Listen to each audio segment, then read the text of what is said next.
Hi, I'm Brad Sugars and welcome to Business Basics.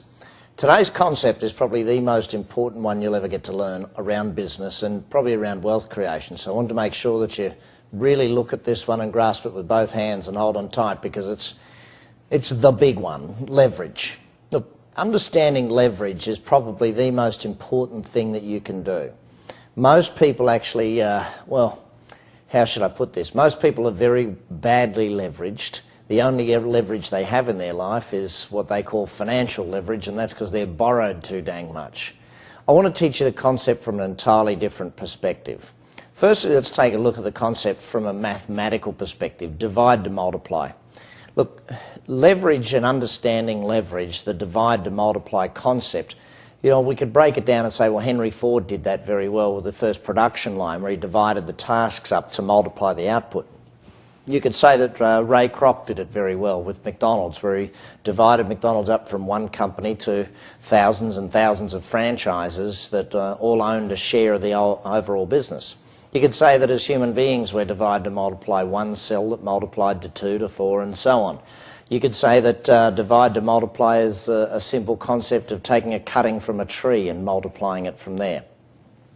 This concept and its ability to work have been around for many, many years. The challenge is, how do we learn it? You see, I've taught it as divide to multiply for many years, and a lot of people would understand it, but they wouldn't actually use it, so we needed to start teaching it differently.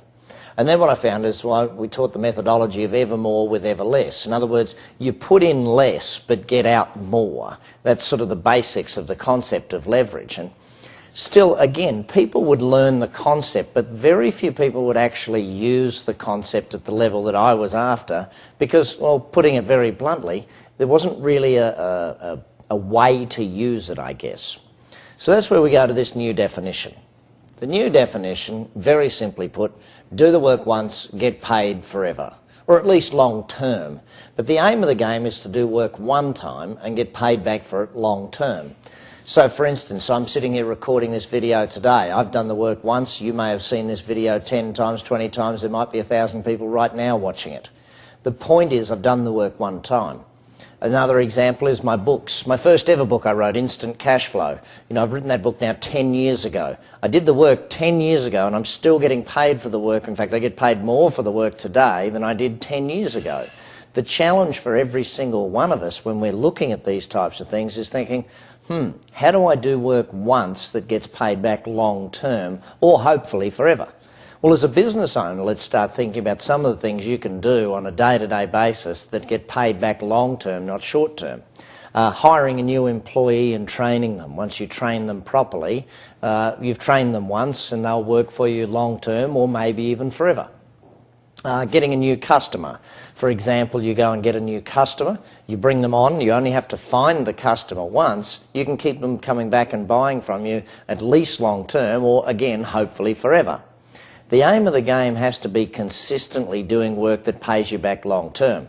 Writing a system for your business, developing a new product, developing a new program.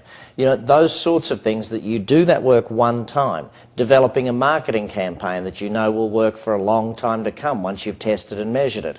These are the types of work that leverage entails for a business owner. See, if you'll find yourself, and as a business owner this happens a lot, you find yourself doing work that you do it once and you have to come back and do it again the next day. You do it once and you have to come back and do it again the next day. Now, I know that sounds repetitive, but that's the point. That's what you're doing.